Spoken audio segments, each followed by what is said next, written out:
Baik, salam sejahtera untuk kita semua. Kami sekelompok akan menjelaskan mengenai apa terjadi jika mikroba dan teknologi bergandengan tangan. Nah, untuk menjawab pertanyaan itu, marilah kita menjelajahi Biopolymer Valley dengan tujuan untuk memenuhi tugas besar pengganti UAS tahun 2022. Baik, dengan dosen umum Bakat Kuliah Biologi kami, dengan Profesor Dr. Akmal Rizal SMT, dengan kode dosen ARL. Nah, untuk sebelumnya, untuk menjelajahi hal itu, marilah saya memperkenalkan anggota kelompok ini dari saya sendiri Bian Sabone. Saya Safi Marcelino Doda. Saya Muhammad Mustafa Fakih. Saya Raffi Muzaki. Baik, di sini kami akan menjelaskan mengenai materi yang kami ambil yaitu berkaitan dengan biomimikri, yaitu biopolimer. Jadi di sini saya akan menjelaskan mengenai apa sih biopolimer itu. Jadi kalau dijelaskan, biopolimer atau polimer alami itu adalah material polimer yang berasal dari alam. Dan biopolimer sendiri adalah polimer biodegradable, jadi bisa didaur ulang ya, yang diolah secara alami dan diakumulasikan oleh mikroorganisme yang ada di alam. Jadi kita harus membedakan polimer dan plastik. Jadi polimer itu lebih umumnya, yaitu makromolekul besar yang terbentuk dari unit-unit atau monomer berulang sederhana. Nah, salah satu contohnya adalah plastik yang digolongkan sebagai kelompok polimer. Kemudian biodegradable berarti itu bisa dapat diuraikan seperti yang sudah saya jelaskan secara kimia oleh mikroorganisme. Kemudian ada dua jenis biopolimer, yaitu biopolimer biologi atau polimer biologi yang dihasilkan oleh hewan, tumbuhan, dan juga mikroorganisme. Dan yang kedua adalah polimer kimia, yaitu dihasilkan oleh senyawa alami seperti gula dan asam amino. Nah, ini kami akan jelaskan lebih lanjut lagi karena memiliki golongan yang lebih kompleks, yaitu yang pertama adalah polisakarida. Polisakarida itu tersusun dari monomer glukosa dengan rumus bisa dilihat CnH2O, N-1 atau C6H10O5, N dengan N adalah jumlah unit monomer. Hanya yang menjadi pembedanya, kalau diartikan dalam bahasa awam, polisakarida dia berat gula. Ada jenis-jenis gula seperti glukosa yang kita tahu ya, glukosa, selulosa, dan juga lainnya. Yang itu adalah jenis-jenis dari ketiga golongan berikut, yaitu monosakarida, disakarida, dan polisakarida, yaitu tiga jenis gula yang memiliki jumlah unit monomer yang berbeda. Dan bisa dilihat di sini ada penjelasannya. Dan kemudian yang kedua adalah protein. Jadi protein itu juga sering disebut sebagai polipeptida.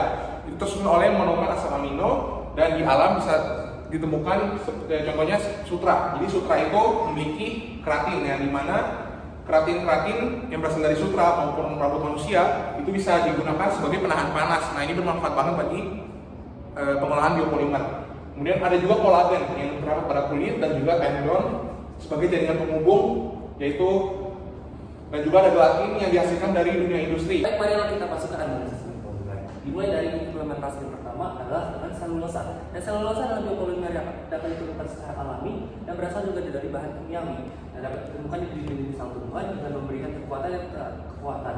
Nah, biomimikri selulosa ini dapat mengarah pada pengembangan bahan kemasan seperti plastik dan film lainnya. Nah, contoh produk dari implementasi ini adalah biodegradable plastic. Nah, implementasi kedua adalah dengan laba. Dapat ditemukan secara alami ya di hutan dan disusun dari laba dan terkenal karena bermuatan dan kekuatannya dan kelenturannya.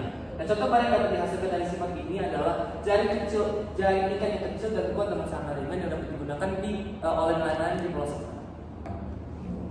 Oke, kelebihan dari biopolimer ini karena desain produk ini berasal dari bahan alami sehingga struktur dan desain produknya dapat didesain sesuai ketahanan untuk produk biopolimer. Selanjutnya adalah modifikasi secara biologi dan kimia.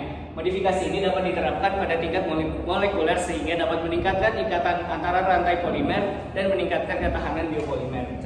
Selanjutnya bahan baku yang berkualitas ini dapat meningkatkan kekuatan biopolimer. Oke. Selanjutnya adalah kelemahan dari biopolimer. Kelemahannya itu biaya produksinya yang masih sangat tinggi, termasuk dari bahan baku, proses produksi, dan biaya riset. Selanjutnya adalah keterbatasan bahan baku sehingga dapat mempengaruhi produk biopolimer karena keterbatasan selulosa dan lignin.